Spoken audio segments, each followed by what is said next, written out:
കിഴക്കൻ പ്രദേശങ്ങളിലുള്ളവരുടെ പ്രത്യേകത എന്തെന്നാൽ നമ്മൾ ചോദിക്കുന്ന ചോദ്യങ്ങൾക്ക് അവർ കൃത്യമായ വിവരങ്ങളൊന്നും തരാറില്ല എന്നതാണ്. ആ ആന എവിടേക്കാണ് പോയത് എന്ന് ഞങ്ങൾ ആളുകളോട് ചോദ്യം ചെയ്യുവാൻ തുടങ്ങി. എന്നാൽ സാധാരണ ഉള്ളതുപോലെ തന്നെ കൃത്യമായ വിവരങ്ങൾ അവർ ഞങ്ങൾക്ക് നൽകിയില്ല. കിഴക്കൻ പ്രദേശങ്ങളിൽ ഇത് സ്ഥിരമായ ഒരു സംഭവമാണ്. ഇത് പലപ്പോഴും എനിക്ക് അനുഭവപ്പെട്ടിട്ടുമുണ്ട്. കാരണം അവർ ചില കഥകൾ പറഞ്ഞു തുടങ്ങുമ്പോഴുള്ള തുടക്കത്തിലെ ആ കൃത്യത പലപ്പോഴും അവസാനിക്കുമ്പോഴുണ്ടാകാറില്ല. ആ ആന ആ വഴിക്ക് പോയി എന്ന് ഒരാൾ പറഞ്ഞു, എന്നാൽ ആ ആന ഈ വഴിക്കാണ് പോയത് എന്ന് മറ്റൊരാൾ പറഞ്ഞു. എന്നാൽ കുറെ ആളുകൾ പറഞ്ഞത് അങ്ങനെ ഒരു ആനയെക്കുറിച്ച് ഞങ്ങൾ കേട്ടിട്ട് പോലുമില്ല എന്നാണ്. ഇതെന്തൊരു കഷ്ടമാണ്. ഇവരെല്ലാം ഇങ്ങനെയായി കഴിഞ്ഞാൽ എന്താണ് ചെയ്യുക? ഇനി എന്തു ചെയ്യുമെന്ന് സംശയത്തോടെ ഞാൻ നിൽക്കുമ്പോൾ ഒരു നിലവിളി കേട്ടു. അത് കുറച്ച് അകലെ നിന്നായിരുന്നു. അപ്പോഴാണ് ഇവിടെ കേട്ട കഥകളെല്ലാം നുണകളുടെ ഒരു പൊതിയായിരുന്നുവെന്ന് ഞാൻ മനസ്സിലാക്കിയത്. ഞങ്ങൾ അതിവേഗത്തിൽ തന്നെ അങ്ങോട്ടേക്ക് ഓടി. അവിടെ എന്തോ ഒന്ന് അരുതാത്തത് സംഭവിച്ചിട്ടുണ്ട്.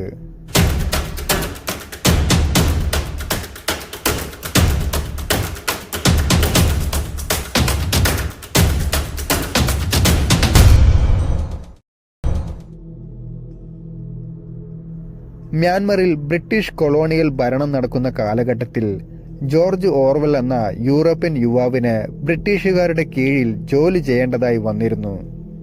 1886 മുതൽ ആ പ്രദേശങ്ങൾ ബ്രിട്ടീഷ് ബർമ്മ എന്നാണ് അറിയപ്പെട്ടിരുന്നത്.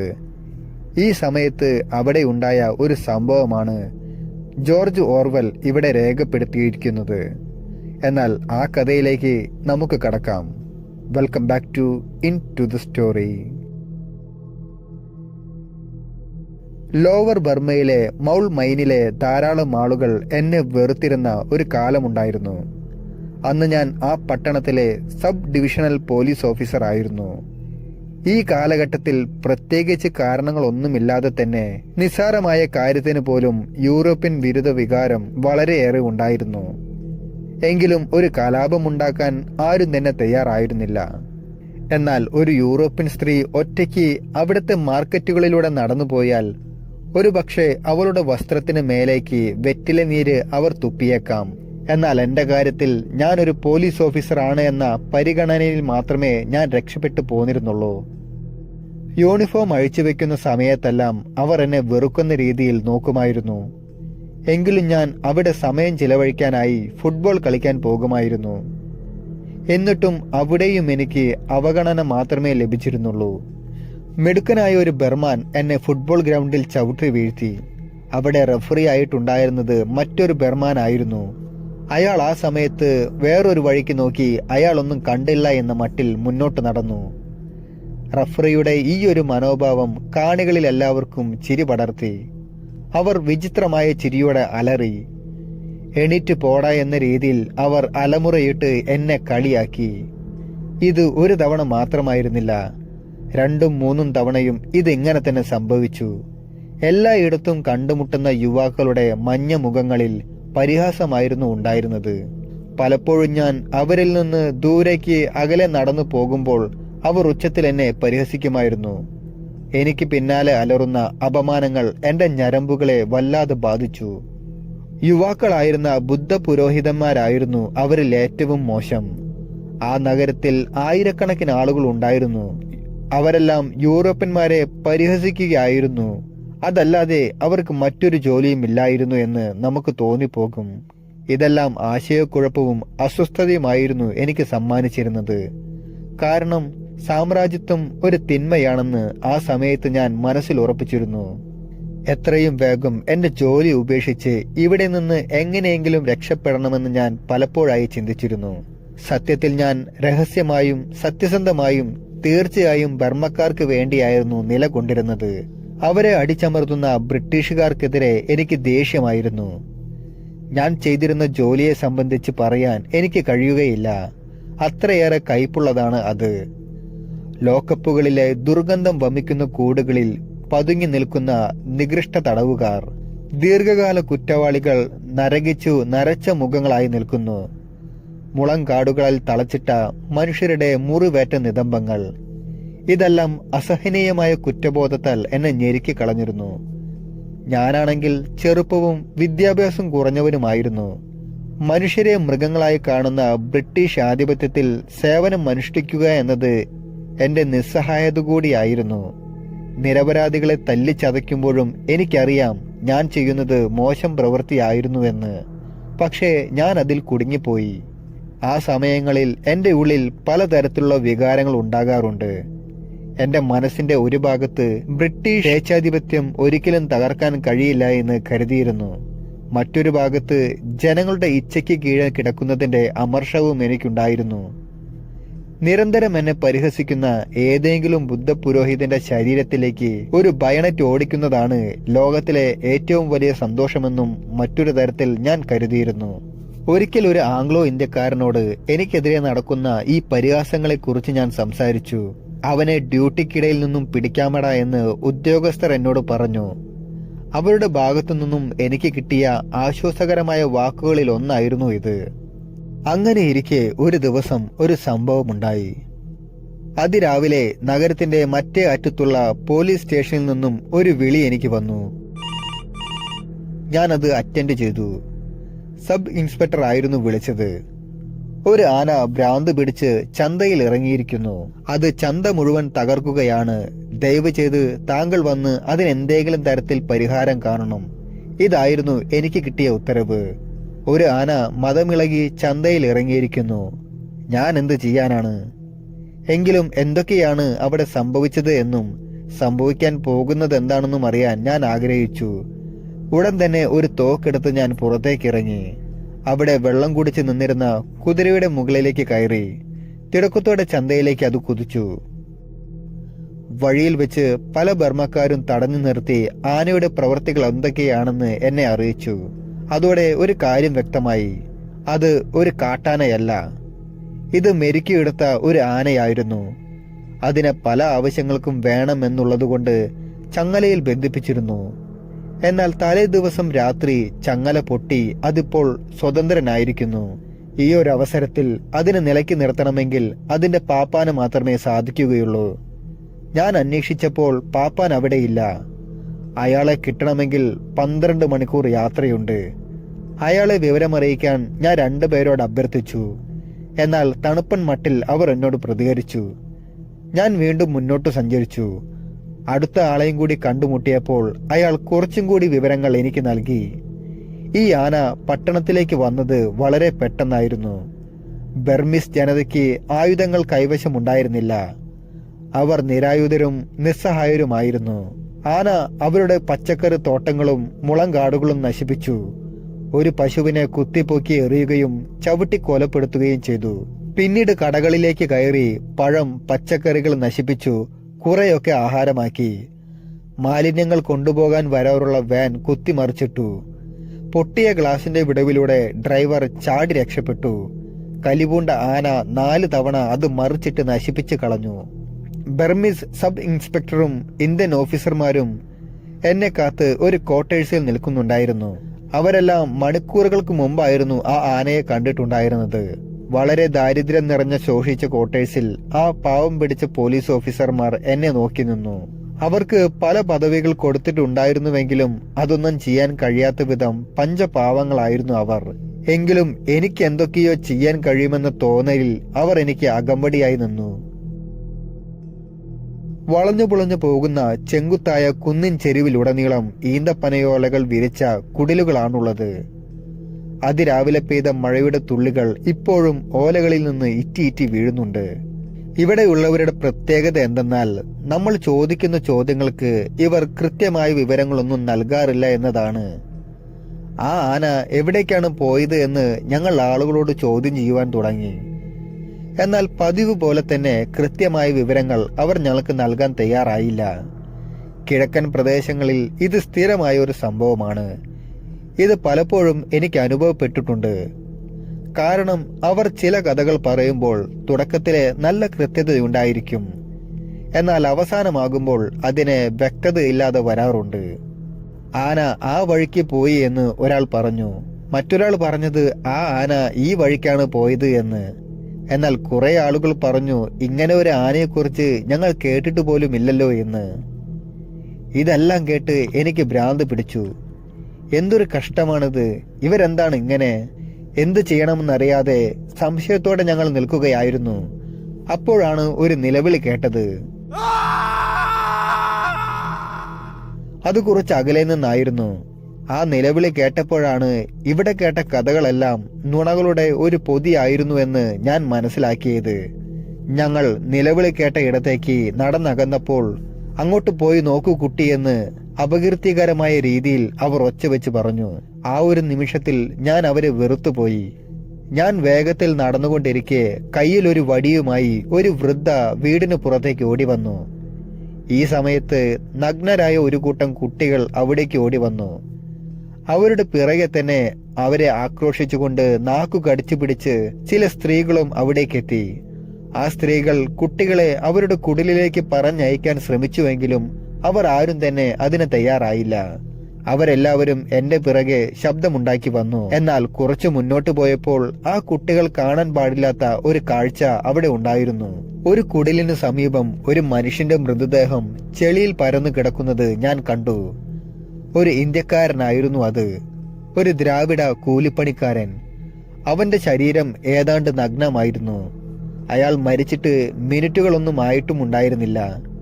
എന്നെ കണ്ടതോടെ അവിടെ സംഭവിച്ച കാര്യം എന്താണെന്ന് ഒരാൾ വിവരിച്ചു.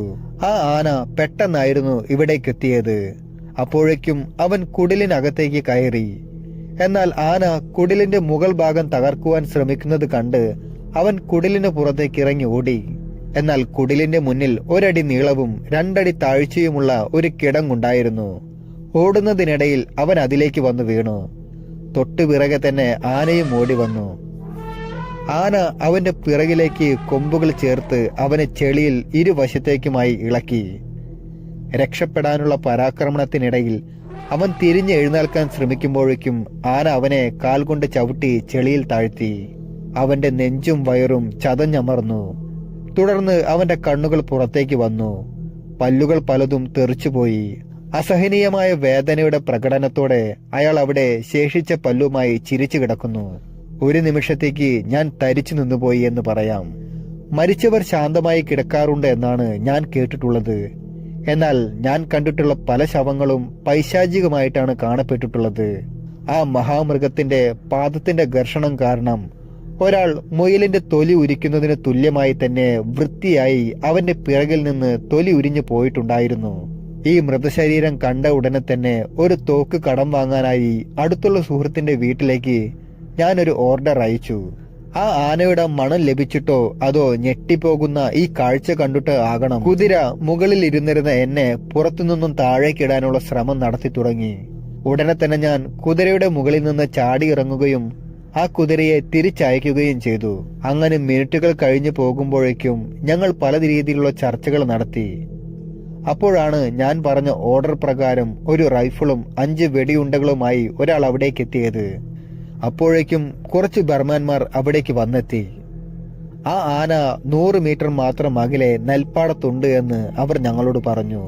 ഞാൻ മുന്നോട്ട് നടന്നു തുടങ്ങിയപ്പോൾ ആ പ്രദേശത്തുള്ള മുഴുവൻ ജനങ്ങളും വീടുകളിൽ നിന്നിറങ്ങി എന്നെ അനുഗമിച്ചു. അവർ എന്റെ കയ്യിൽ റൈഫിൾ കണ്ടു. അതോടുകൂടി ഞാൻ വെടിവെക്കാൻ പോകുന്നു എന്ന് എല്ലാവരും ആവേശത്തോടെ ഉച്ചത്തിൽ വിളിച്ചു പറഞ്ഞു. ആ ആന അവരുടെ വീടുകൾ നശിപ്പിച്ചപ്പോൾ അവർ ഇത്ര വികാരഭരിതരായിരുന്നില്ല. എന്നാൽ ഇപ്പോൾ ആ ആനയെ വെടിവെച്ച് കൊലപ്പെടുത്താൻ പോകുന്നു എന്ന് കണ്ടപ്പോൾ അവർ വളരെയധികം ആഘോഷിക്കുന്നത് കണ്ട് ഞാൻ സംശയിച്ചു പോയി. ഇത് വളരെയധികം വ്യത്യസ്തമായിരിക്കുന്നു. അപ്പോഴാണ് ഞാനൊരു കാര്യം ഓർത്തത്. അവർക്ക് മാംസം വേണമായിരുന്നു എന്ന കാര്യം. ഇത് എന്നെ വല്ലാതെ വ്യക്തമായി അസ്വസ്ഥനാക്കി. ആനയെ വെടിവെക്കാൻ എനിക്ക് ഉദ്ദേശമില്ലായിരുന്നു. സ്വയം രക്ഷയ്ക്ക് വേണ്ടി വെടിവെച്ച് ആനയെ ഓടിപ്പിക്കുക എന്നതായിരുന്നു എന്റെ ചിന്ത. ആനയെ വെടിവെക്കാൻ പോകുന്നു എന്ന് കേട്ടറിഞ്ഞതോടുകൂടി മിനിറ്റുകൾക്കുള്ളിൽ വലിയൊരു ജനക്കൂട്ടം തന്നെ എനിക്ക് പിറകെ കൂടി.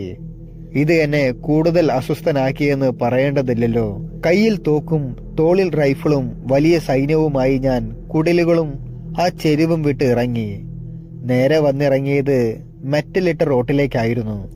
അതിനുമപ്പുറം 1000 മീറ്റർ അകലേക്ക് നീണ്ടു കിടക്കുന്ന നെൽപ്പാടം. അവിടെ ഇതുവരെയായും ഉഴുതുമറിച്ചിട്ടില്ലായിരുന്നുവെങ്കിലും പുലർച്ചെ പെയ്ത മഴയിൽ പുല്ലുകൾ നനഞ്ഞിരിക്കുന്നു. പിന്നെ ഒരു ചെളിക്കുണ്ടുമുണ്ട്. ആന റോഡിന്റെ ഇടതുവശത്തായി 8 മീറ്റർ അകലെ ഞങ്ങൾക്ക് നേരെയായി നിൽക്കുന്നുണ്ട്. ആൾക്കൂട്ടത്തിന്റെ സാമീപ്യം അവനെ ബാധിച്ചതേയില്ല. അവൻ പുല്ലുകൾ കീറിയെടുത്ത് അവന്റെ ചന്തിയിലേക്ക് അടിക്കുകയും തുടർന്ന് അത് വായിലേക്കിട്ട് ചവയ്ക്കുകയും ചെയ്തു. ഞാൻ റോഡിൽ തന്നെ നിന്നു. ആനയെ കണ്ടപ്പോൾ തന്നെ അറിയാമായിരുന്നു അതിനെ വെടിവെക്കരുത് എന്ന കാര്യം. മെരുക്കിയെടുത്ത് പണിയെടുപ്പിക്കുന്ന ആനയെ വെടിവെക്കുക എന്നത് വളരെ ഗൗരവകരമായ ഒരു കാര്യമാണ്. വളരെ വലുതും വിലപിടിപ്പുള്ളതുമായ ഒരു യന്ത്ര സാമഗ്രി നശിപ്പിക്കുന്നതിന് തുല്യമാണിത്. ആന സമാധാനമായി പുല്ലുകൾ തിന്നുന്നത് കാണുമ്പോൾ പശുവിനേക്കാൾ അപകടകാരിയല്ലല്ലോ എന്ന് നമ്മൾ പറയുകയുള്ളൂ. അതിനാൽ അവന് ഇനിയും ആവശ്യമുണ്ട്. പാപ്പാൻ എത്തുന്നതുവരെ അവനിവിടെ ശാന്തമായി നിൽക്കട്ടെ എന്ന് ഞാൻ ആഗ്രഹിച്ചു. അവൻ വീണ്ടും കാട്ടാളനായി തീരുന്നില്ല എങ്കിൽ വീട്ടിലേക്ക് തിരികെ പോകാമെന്ന് ഞാൻ ചിന്തിക്കുകയും ചെയ്തു. പക്ഷേ ഞാനൊന്ന് തിരിഞ്ഞു നോക്കിയപ്പോൾ ഞെട്ടിപ്പോയി. എന്നെ പിന്തുടരുന്ന ആ ആൾക്കൂട്ടം, അത് വലിയൊരു ആൾക്കൂട്ടമാണ്. കുറഞ്ഞത് 2000 ആളുകൾ കാണും. ഓരോ മിനിറ്റിലും അത് വർദ്ധിക്കുന്നുണ്ട് എന്ന് തോന്നുന്നു. റോഡിന്റെ ഇരുവശത്തും അവർ തിങ്ങി നിൽക്കുകയാണ്. ചാരനിറത്തിലുള്ള വസ്ത്രങ്ങൾ അണിഞ്ഞ മഞ്ഞ മുഖമുള്ള ആ കടലിലേക്ക് ഞാൻ നോക്കി നിന്നു. എന്തായാലും ഞാൻ ആനയെ വെടിവെക്കുമെന്ന് ഉറപ്പുള്ള രീതിയിൽ ഞാൻ അവിടെ നിന്നു. ഒരു ആഭിചാരകൻ ഒരു തന്ത്രം അവതരിപ്പിക്കാൻ പോകുന്നത് പോലെ അവരെന്നെ നിരീക്ഷിക്കുകയായിരുന്നു. അവർക്കെന്നെ ഇഷ്ടമില്ല. എന്നാൽ എന്റെ കയ്യിലുള്ള മാന്ത്രിക റൈഫിൾ കൊണ്ട് ഞാനൊരു മായാജാലം തീർക്കുമെന്ന പ്രതീക്ഷയിലാണ് അവരെല്ലാം നിൽക്കുന്നത്. ഞാൻ ഒന്നും ചെയ്യാതെ മടങ്ങിപ്പോയാൽ അത് എനിക്ക് തന്നെ പ്രശ്നമായി തീരും. അവർക്ക് എന്നെ ഇഷ്ടമില്ല എങ്കിലും അവർക്ക് എന്നിൽ ഒരു പ്രതീക്ഷയുണ്ട്, ഞാൻ ആനയെ വെടിവെച്ച് കൊല്ലുമെന്ന കാര്യത്തിൽ. അതിനാൽ എനിക്കത് ചെയ്യേണ്ടതായി വരുന്നു. ആ 2000 പേരുടെ പ്രതീക്ഷകൾക്ക് ഭംഗം വരുത്തരുത് എന്നത് നിർബന്ധമായ ഒരു കാര്യമായി തീർന്നിരിക്കുന്നു. റൈഫിളുമായി ഞാൻ അവിടെ നിൽക്കുമ്പോൾ കിഴക്കൻ വെള്ളക്കാരന്റെ ആധിപത്യത്തിന്റെ പൊള്ളത്തരവും വ്യർത്ഥതയും ഞാൻ ആദ്യമായി മനസ്സിലാക്കി. നിരായുധരായ നാട്ടുകാരുടെ മുന്നിൽ തോക്കുമായി ഒരു വെള്ളക്കാരനായി ഞാനിതാ നിൽക്കുന്നു. അത് ആൾക്കൂട്ടത്തിന് മുന്നിൽ നിൽക്കുന്ന ഒരു പ്രമുഖ നടനെ ഓർമ്മിപ്പിക്കുന്നുണ്ടായിരിക്കാം.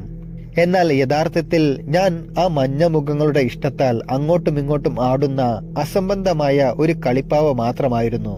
വെള്ളക്കാരൻ സ്വേച്ഛാധിപതിയായി മാറുമ്പോൾ അത് നശിപ്പിക്കുന്നത് അവന്റെ സ്വാതന്ത്ര്യം കൂടിയാണ് എന്ന് ആ നിമിഷം ഞാൻ മനസ്സിലാക്കി. ഒരു സാഹിബിന്റെ സാമ്പ്രദായിക രൂപമുള്ള ഒരു ഡമ്മിയായിരുന്നു ഞാനപ്പോൾ. കാരണം നാട്ടുകാരെ ആകർഷിക്കാൻ അവൻ തന്റെ ജീവിതം ചെലവഴിക്കും എന്നതാണ് സാഹിബിന്റെ ഭരണത്തിന്റെ വ്യവസ്ഥ. അതിനാൽ എല്ലാ പ്രതിസന്ധികളിലും നാട്ടുകാർ സാഹിബിൽ നിന്ന് എന്ത് പ്രതീക്ഷിക്കുന്നുവോ അത് അയാൾ ചെയ്യണം. അതിനാൽ ഞാനിപ്പോൾ സാഹിബിന്റെ മുഖംമൂടി ധരിക്കേണ്ടതായി വരുന്നു. അങ്ങനെ വന്നു കഴിഞ്ഞാൽ എനിക്ക് ആ ആനയെ തീർച്ചയായും കൊല്ലേണ്ടതായിട്ടുണ്ട്. ഞാൻ പറഞ്ഞതനുസരിച്ച് അവിടേക്ക് റൈഫിൾ എത്തിച്ചു കൊണ്ടുവന്നപ്പോഴേ ഞാൻ അത് ചെയ്യാൻ സ്വയം പ്രതിജ്ഞാബദ്ധനായി തീർന്നിട്ടുണ്ടായിരുന്നു. ഇനി ഞാൻ തീർച്ചയായും സാഹിബിനെ പോലെ തന്നെ പെരുമാറണം. ആ 2000 ആളുകളുടെ കാലുകൾ എനിക്ക് പിറകെ മാർച്ച് ചെയ്തു വരുന്നുണ്ട്. ഇനി ദുർബലമായ മനസ്സുകൊണ്ട് ഞാൻ പിന്മാറിയാൽ ആ ആൾക്കൂട്ടം എന്നെ നോക്കി ചിരിക്കും. എന്റെ ജീവിതം മുഴുവനും കിഴക്കൻ വെള്ളക്കാരന്റെ ജീവിതവും ഇനി അവരുടെ മുന്നിൽ പറഞ്ഞു ചിരിക്കാൻ ഒരു അവസരം ഉണ്ടാക്കരുത്. ഞാൻ റൈഫിളിൽ മുറുകെ പിടിച്ചു. പക്ഷേ നാട്ടുകാരുടെ മുന്നിൽ ഒരു നായക പരിവേഷം എനിക്ക് ലഭിക്കണമെന്ന ആഗ്രഹമുണ്ടായിരുന്നുവെങ്കിലും ഞാൻ ചെയ്യാൻ പോകുന്നത് ഒരു കൊടിയ കൊലപാതകമാണല്ലോ എന്ന തോന്നലും എനിക്കുണ്ടായി. ഒരു ചെറിയ കാറ്റ് വീശിയ സമയം അവൻ പുല്ലുകൾ തുമ്പിക്കൈയിൽ പിറക്കിയെടുത്ത് അവന്റെ മുട്ടുകാലിൽ അടയ്ക്കുന്നത് ഞാൻ കണ്ടു. മൃഗങ്ങളെ കൊല്ലുന്നതിന് എനിക്ക് പണ്ടേ തന്നെ യാതൊരു യോജിപ്പും ഉണ്ടായിരുന്നില്ല. അപ്പോഴാണ് ഒരു ആനയെ വെടിവെക്കേണ്ടതായി എനിക്കിപ്പോൾ വന്നിരിക്കുന്നത്. ഈ സമയത്താണ് ആനയുടെ ഉടമ അവിടേക്ക് വന്നെത്തിയത്. എന്നാൽ കുടിലുകൾ തകർത്ത് ഒരുപാട് നാശനഷ്ടങ്ങൾ ഉണ്ടാക്കുകയും ഒരാളെ കൊലപ്പെടുത്തുകയും ചെയ്ത ആനയ്ക്ക് വേണ്ടി വാദിക്കാൻ അയാൾ തയ്യാറായതേയില്ല. അയാൾ ഒന്നും മിണ്ടാതെ അവിടുത്തെ കാഴ്ചകൾ നോക്കി നിന്നു. ആനയെ കൊലപ്പെടുത്താതിരിക്കാനുള്ള അവസരം എന്തെങ്കിലും ഉണ്ടോ എന്ന് ഞാൻ ആലോചിച്ചു. ഒരേ ഒരു വഴിയേ ഉള്ളൂ, പാപ്പാൻ വന്നെത്തുക. അതല്ലാതെ മറ്റൊരു വഴിയുമില്ല. പാപ്പാൻ വന്ന് അതിനെ വീണ്ടും മെരുക്കിയെടുക്കാൻ കഴിഞ്ഞില്ല എങ്കിൽ മാത്രം അതിനെ വെടിവെച്ചാൽ മതിയല്ലോ. ജീവനോടെയുള്ള ഒരു ആനയ്ക്ക് കുറഞ്ഞത് 100 പൗണ്ട് വിലയുണ്ട്. എന്നാൽ അത് മരിച്ചു കഴിഞ്ഞാൽ അതിന്റെ കൊമ്പിന്റെ മൂല്യം 5 പൗണ്ട് മാത്രമായിരിക്കും. എന്തായാലും എനിക്ക് അവരുടെ മുന്നിൽ അഭിനയിക്കേണ്ടതായി വന്നു. ഞങ്ങൾ എത്തുന്നതിന് മുൻപേ അവിടെ ഉണ്ടായിരുന്ന ബർമാന്മാരോട് ഞാൻ ചോദിച്ചു, ആനയുടെ പെരുമാറ്റം എങ്ങനെയാണ് എന്ന്. അപ്പോൾ അവർ എന്നോട് പറഞ്ഞു, നമ്മൾ അതിനടുത്തേക്ക് പോകാതെ വിട്ടുകഴിഞ്ഞാൽ അത് നമ്മളെ ശ്രദ്ധിക്കുകയേ ഇല്ല. എന്നാൽ അവൻ്റെ അടുത്തേക്ക് പോയി കഴിഞ്ഞാൽ അവൻ ചിലപ്പോൾ നമ്മുടെ ജീവൻ തന്നെ ഇല്ലാതാക്കും. അത്രയേറെ കുഴപ്പക്കാരനാണ് ആ ആന എന്ന് അവർ പറഞ്ഞു. അതിനാൽ അതിനെ ഉടൻ തന്നെ കൊലപ്പെടുത്തുക. എന്നാൽ നമ്മൾ പാപ്പാനെ കാത്തു നിൽക്കണ്ടേ എന്ന് ഞാൻ അവരോട് ചോദിച്ചു. അപ്പോൾ അവർ പറഞ്ഞു, ഇനി അയാൾ എപ്പോൾ വരാനാണ്? മാത്രമല്ല, കുറച്ചു സമയം കഴിയുമ്പോഴേക്കും ആന കൂടുതൽ പ്രശ്നക്കാരനായാലോ? ഇനി അതുമല്ല, ആ ആനയെ വെറുതെ വിടാനാണ് താങ്കൾ ഉദ്ദേശിക്കുന്നത് എങ്കിൽ ആ ആനയെ വെറുതെ വിട്ടു കഴിഞ്ഞാൽ അതിനുശേഷം എന്തെങ്കിലും തരത്തിൽ അത് നാശനഷ്ടം ഉണ്ടാക്കിയാൽ അതിന് പരിഹാരം ഞാൻ കാണേണ്ടി വരുമെന്നും അവർ പറയാതെ പറഞ്ഞു. ആനയുടെ പാപ്പാൻ എവിടെയാണെന്ന് സൂചന പോലുമില്ല. അതോടുകൂടി ഇനി എന്താണ് ചെയ്യേണ്ടത് എന്ന് തികച്ചും വ്യക്തമായി. എങ്കിലും പാപ്പാൻ വരുന്നുണ്ട് എന്ന ഒരു സൂചന ലഭിക്കുമെങ്കിൽ സമയം മുന്നോട്ട് നീട്ടിക്കൊണ്ടുപോകാമെന്ന് ഞാൻ കരുതിയിരുന്നു. ആനയുടെ 25 വാര അകത്തേക്ക് നടന്നാൽ അവന്റെ പെരുമാറ്റം ഒന്ന് ശ്രദ്ധിക്കാം. അതിനിടയിൽ അവൻ എന്നെ ആക്രമിക്കാൻ വന്നാൽ മാത്രം വെടിവെക്കാം. എന്നാൽ ഇതിനുള്ള സാഹചര്യങ്ങൾ ഒന്നും തന്നെ ഇപ്പോഴില്ല. അതിനാൽ റൈഫിൾ ഞാൻ എടുത്തു. തുടർന്ന് പാടത്തേക്കിറങ്ങി ഒരു ഷോട്ട് കൊടുക്കാമെന്ന് കരുതി ഞാനൊന്ന് അനങ്ങി. എന്നാൽ അത് അലക്ഷ്യമായാൽ ആന ചാർജ് ചെയ്തു വന്നേക്കാം. നിലം മൃദുവായ ചെളിയാണ്. വീണു കഴിഞ്ഞാൽ മുങ്ങിപ്പോകാനുള്ള ചെളിയുണ്ട്. എന്നാൽ ഞാൻ എഴുന്നേൽക്കുമ്പോഴേക്കും ആന എന്റെ പിറകിലെത്താം. പിന്നീട് നടക്കാൻ പോകുന്ന കാര്യം പറയേണ്ടതില്ലല്ലോ. ഒരു ആവി റോളറുടെ അടിയിൽപ്പെട്ട തവളയായി ഞാൻ മാറും. എങ്കിലും എന്നെ അലട്ടിയത് മറ്റൊരു കാര്യമാണ്. എനിക്ക് പിറകിലുള്ള ആ 2000 മുഖങ്ങൾ. പ്രത്യക്ഷത്തിൽ തോക്ക് കയ്യിലുള്ള ഒരു വെള്ളക്കാരൻ അവരുടെ മുന്നിൽ വലിയ ഒരാളാണ്. എന്നാൽ ആനയ്ക്ക് നേരെയുള്ള പ്രയോഗം പാളിയാൽ, അല്ലെങ്കിൽ അവർ പ്രതീക്ഷിക്കുന്നതിന് വിപരീതം സംഭവിച്ചാൽ ആ ആവി റോളർ മാറ്റിവെക്കേണ്ടതായി വരുന്നു. തുടർന്ന് ആ 2000 ബർമന്മാർ എന്നെ പിന്തുടരുകയും പിടികൂടുകയും ചവിട്ടി മെതിക്കുന്നതും അരങ്ങേറിയേക്കാം. കുന്നിൻ ചെരുവിൽ കൊല്ലപ്പെട്ട ഇന്ത്യക്കാരനെ പോലെ ചിരിക്കുന്ന ശവമായി മാറുന്നതും കാണുമായിരിക്കും. എന്റെ മനസ്സിൽ അങ്ങനെ ഒരു ചിന്ത വന്നു. ഇല്ല, അതുണ്ടാവാൻ പാടില്ല. ലക്ഷ്യം തെറ്റാതെ അടുത്ത പടിയിലേക്ക് കടക്കണം. ഞാൻ മാഗസീനിലേക്ക് വെടിയുണ്ടകൾ കയറ്റി. ഒരു തരി പോലും ലക്ഷ്യം തെറ്റാതിരിക്കാൻ ഞാൻ ആ റോഡിലേക്ക് കിടന്നു. ജനക്കൂട്ടം പെട്ടെന്ന് കാതുപൊത്തി ഇരുവശങ്ങളിലേക്കും ഒതുങ്ങി നിശബ്ദരായി നിന്നു. ക്രോസ് ഹെയർ കാഴ്ചയുള്ള മനോഹരമായ ജർമ്മൻ റൈഫിൾ ആയിരുന്നു അത്. ഇതിനു മുൻപ് ഞാൻ ഇങ്ങനെ വെടിവെച്ചിട്ടുമുണ്ടായിരുന്നില്ല. ഇയർ ഹോളിൽ നിന്നും ഇയർ ഹോളിലൂടെ കടന്നു പോകുന്ന ഒരു സാങ്കല്പിക രേഖ ഞാൻ മനസ്സിൽ കണ്ടു. ആനയുടെ കാതിലൂടെ കയറി വെടിയുണ്ട പുറത്തേക്ക് കടക്കുന്നത് ഞാൻ ചിന്തിച്ചു. എന്നാൽ കുറച്ചും കൂടി മുന്നോട്ട് ഇഞ്ചുകൾ കൂട്ടി വെടിവെച്ചാലേ തലച്ചോറ് തകരുകയുള്ളൂ. സംഭവിക്കാൻ പോകുന്നതെല്ലാം വളരെ നല്ലതിനാണ് എന്ന് ഞാൻ മനസ്സിലുറപ്പിച്ചു. ട്രിഗറിൽ ഞാൻ വിരൽ വെച്ചു. എന്നാൽ ഒരു 20 സെക്കൻഡ് ഞാൻ നിശ്ചലനായി. ഒരേ ഒരാളുടെ ശബ്ദം മാത്രം ഞാൻ പ്രതീക്ഷിച്ചു, ആ പാപ്പാന്റെ ശബ്ദം. എന്നാൽ അത് കേൾക്കാൻ എനിക്ക് കഴിഞ്ഞില്ല. നിർബന്ധമായും ഞാൻ അടുത്ത പ്രവൃത്തിയിലേക്ക് കടക്കണം. ട്രിഗറിൽ ഞാൻ വിരലമർത്തി. ആൾക്കൂട്ടത്തിൽ നിന്ന് പൈശാചികമായ ഒരു ഗർജന ഞാൻ കേട്ടു. ആനയ്ക്ക് വെടിയേറ്റു എന്ന രീതിയിൽ അവർ സംസാരിക്കുവാനും ഒച്ച വയ്ക്കുവാനും തുടങ്ങി. വളരെ ചുരുങ്ങിയ സമയത്തിനുള്ളിൽ, അതായത് മില്ലി സെക്കൻഡുകൾ കൊണ്ട് തന്നെ ആനയിൽ നിഗൂഢവും ഭയാനകരവുമായ മാറ്റങ്ങൾ വന്നിരിക്കുന്നു. എന്നാൽ ആ ആന താഴെ വീണില്ല. ഒന്ന് ചെറുതായി ഒന്ന് ഇളകി. അവന്റെ ശരീരത്തിന്റെ ഓരോ വരയും മാറിയിരിക്കുന്നു. വെടിയുണ്ടയുടെ ഘോരമായ ആഘാതം അവനെ വീഴ്ത്താതെ തളർത്തിയതുപോലെ അവൻ പെട്ടെന്ന് മുറിവേറ്റവനായി മാറി. അവനൊന്ന് വല്ലാതെ ഒരു വൃദ്ധനെ പോലെ ചുരുങ്ങുന്നത് കാണപ്പെട്ടു. എന്റെ നെഞ്ചെടുപ്പ് വർദ്ധിച്ചുകൊണ്ടേയിരുന്നു. എന്നാൽ ഒരു 10 സെക്കൻഡ് കഴിഞ്ഞപ്പോഴേക്കും അത് പതിയെ പഴയ രൂപത്തിലേക്ക് കടന്നു. കാരണം എനിക്കിപ്പോൾ ധൈര്യമായി പറയാം, അവൻ തളർന്നു തുടങ്ങിയെന്ന്. അവൻ മുട്ടുകുത്തി തളർന്നിരുന്നു. തുടർന്ന് അവന്റെ വായ ഒന്ന് വിറച്ചു. മുട്ടുകുത്തിയിരിക്കുന്ന അവനിലേക്ക് വീണ്ടും ഞാൻ ഷോട്ട് പായിച്ചു. എന്നാൽ ഞങ്ങളെ ഞെട്ടിച്ചുകൊണ്ട് അവൻ മന്ദഗതിയിൽ അവിടെ നിന്നും എഴുന്നേറ്റു. പക്ഷേ അവന്റെ തല ഇരുവശത്തേക്കും തൂങ്ങിയാടുന്നത് പോലെ നിവർന്നു നിൽക്കാൻ പാടുപെട്ടു. ഞാൻ വീണ്ടും വെടിയുതിർത്തു. ആ വെടിയുണ്ട അവന്റെ കാലുകളിലെ ശക്തിയുടെ അവസാന അവശിഷ്ടവും തട്ടിയെടുത്തു. അവനൊന്ന് വിറയ്ക്കുകയും തുടർന്ന് പിൻകാലുകൾ വയറിന് താഴേക്ക് മടക്കി ഇരിക്കുകയും ചെയ്തു. പിന്നീട് വലിയൊരു പാറ പോലെ അത് മറഞ്ഞു വീണു. അവന്റെ തുമ്പിക്കൈ മരം പോലെ ഉയർന്നു പൊങ്ങുകയും കാഹളം മുഴക്കുകയും ചെയ്തു. അതും ഒരേ ഒരു തവണ മാത്രം. തുടർന്ന് തുമ്പിക്കൈ താഴേക്ക് വന്നു വീണു. ഞാൻ റോഡിൽ നിന്ന് എഴുന്നേറ്റ് അവനെ നോക്കി. ഇനി അവൻ എഴുന്നേൽക്കില്ല എന്ന് ഉറപ്പായിരുന്നു. പക്ഷേ അവന് ജീവനുണ്ടായിരുന്നു. ഞാൻ എഴുന്നേറ്റ് 2 കാലിൽ നിന്ന് ദേഹത്തെ പൊടിയെല്ലാം തട്ടുമ്പോഴേക്കും ആ ബർമാന്മാർ എന്നെ മറികടന്ന് ചെളിയിലൂടെ ഓടുകയായിരുന്നു. അവർ ആനക്കരികിലേക്ക് ഓടിയെത്തി. എന്നാൽ ഞാൻ ആ ആനയെ നോക്കി നിന്നു. അവൻ മരിച്ചിട്ടില്ല. വളരെ താളാത്മകമായി ശ്വാസോച്ഛ്വാസം ചെയ്തുകൊണ്ടേയിരിക്കുന്നു. വായ വിശാലമായി തുറന്നിട്ടുണ്ട്. ഇളം പിങ്ക് തൊണ്ടയുടെ ഗുഹകൾ വളരെ താഴേക്കായി എനിക്ക് കാണുവാനും കഴിഞ്ഞു. ബർമാന്മാർ ആ ആനയ്ക്ക് ചുറ്റുമായി നിൽക്കുന്നുണ്ടായിരുന്നു. ഞാൻ ആ ആനയുടെ അടുത്തേക്ക് ചെന്നു. അവൻ മരിക്കുവാനായി കുറച്ചു സമയം ഞാൻ കാത്തിരുന്നുവെങ്കിലും ശ്വാസോച്ഛ്വാസം ദുർബലമായതേയില്ല. അവസാനം അവന്റെ ഹൃദയമായേക്കാമെന്ന് കരുതുന്ന ഭാഗത്തേക്ക് ശേഷിച്ചിരുന്ന 2 ഷോട്ട് കൂടി ഞാൻ പ്രയോഗിച്ചു. ചുവന്ന വെൽവെറ്റ് പോലെ കട്ടിയുള്ള രക്തം അവനിൽ നിന്നും ഒഴുകി. എന്നിട്ടും അവൻ മരിച്ചില്ല. എന്തിനു പറയുന്നു, അവസാനത്തെ 2 വെടി ഏറ്റിട്ടും ആ ശരീരം ഒന്ന് വിറച്ചതുപോലുമില്ല. ആ ശ്വാസോച്ഛ്വാസം ഒരു ഇടവേളയുമില്ലാതെ തുടർന്നുകൊണ്ടേയിരുന്നു. വളരെ സാവധാനത്തിലും കഠിനമായ വേദനയിലും മരിക്കുകയായിരുന്നു അവൻ. ഈ ഒരു പ്രതിസന്ധിക്ക് അറുതി വരുത്തണമെന്ന് എനിക്ക് തോന്നി. ചലിക്കാൻ ശക്തിയില്ലാതെ, മരിക്കാൻ പോലും ശക്തിയില്ലാതെ ആ വലിയ മൃഗം ഇതാ ഇവിടെ കിടക്കുന്നു. അതിനെ ഈ വിധമാക്കിയിട്ട് ദൗത്യം പൂർത്തീകരിക്കാൻ എനിക്ക് കഴിഞ്ഞിട്ടില്ല. ഉടൻ തന്നെ എന്റെ ചെറിയ റൈഫിൾ ഞാൻ അവിടേക്ക് എത്തിച്ചു. മരണത്തോടും മല്ലിടുന്ന അവന്റെ ഹൃദയത്തിലേക്കും തൊണ്ടയിലേക്കും ഞാൻ ഷോട്ട് ഉതിർത്തു. പീഡിപ്പിക്കപ്പെട്ട ശ്വാസം മുട്ടൽ ക്ലോക്കിന്റെ ടിക് ടിക് ശബ്ദം പോലെ തുടർന്നു.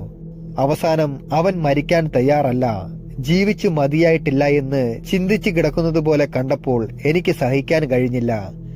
ഞാൻ ഉടനെ തന്നെ അവിടെ നിന്നും സ്റ്റേഷനിലേക്ക് പോയി. എന്റെ മനസ്സ് വല്ലാതെ മരവിച്ചു പോയിട്ടുണ്ടായിരുന്നു. ഞാൻ സ്റ്റേഷനിലേക്ക് പോയിക്കൊണ്ടിരിക്കുമ്പോൾ തന്നെ ആനയെ വെട്ടിമുറിക്കാനായി ബർമാന്മാർ മഴു, വാള്, കത്തികൾ, കൊട്ടകൾ എന്നിവയുമായി അവിടേക്കെത്തിയിരുന്നു. പിന്നീട് അരമണിക്കൂർ കഴിഞ്ഞാണ് അവന്റെ ജീവൻ നിലച്ചത് എന്ന് ഒരു മരവിപ്പോടെ ഞാൻ അറിഞ്ഞു. ഉച്ചയോടെ ആ ശരീരം അസ്ഥികളായി മാറുകയും ആ ചതുപ്പ് നിലം വൈകിട്ടത്തോടുകൂടി ശൂന്യമാവുകയും ചെയ്തു. ബ്രിട്ടീഷ് കൊളോണിയൽ കാലഘട്ടത്തിൽ അവർക്ക് കീഴെ വർക്ക് ചെയ്തുകൊണ്ടിരിക്കുമ്പോൾ എനിക്ക് സംഭവിച്ച കാര്യങ്ങൾ ചിന്തിക്കുമ്പോൾ എന്റെ മനസ്സിൽ ഓടി വന്നിരുന്ന 1-2 സംഭവങ്ങളിൽ പ്രധാനപ്പെട്ട ഒന്ന് തന്നെയായിരുന്നു അവിടെ ഞാൻ നടത്തിയ ഈ ആനയുടെ കൊലപാതകം. എന്തായാലും കുറച്ചു കാലത്തേക്ക് എനിക്കതിനോട് വളരെയധികം സങ്കടമുണ്ടായിരുന്നുവെങ്കിലും പിന്നീട് അത് ഒരു രസകരമായ സംഭവമായി മാറുകയും ചെയ്തു. നമസ്കാരം. പണ്ടത്തെ ബർമ, അതായത് ഇപ്പോഴത്തെ മ്യാൻമറിൽ നടന്ന ഈ ആനവേട്ട കഥ നിങ്ങൾക്ക് ഇഷ്ടപ്പെട്ടുവെന്ന് ഞാൻ കരുതുന്നു. ഇഷ്ടപ്പെട്ടുവെങ്കിൽ ഈ വീഡിയോയ്ക്ക് ലൈക്ക് ചെയ്യാനും കമന്റ് ചെയ്യാനും മറക്കരുത്. എല്ലാവർക്കും നന്ദി, നമസ്കാരം.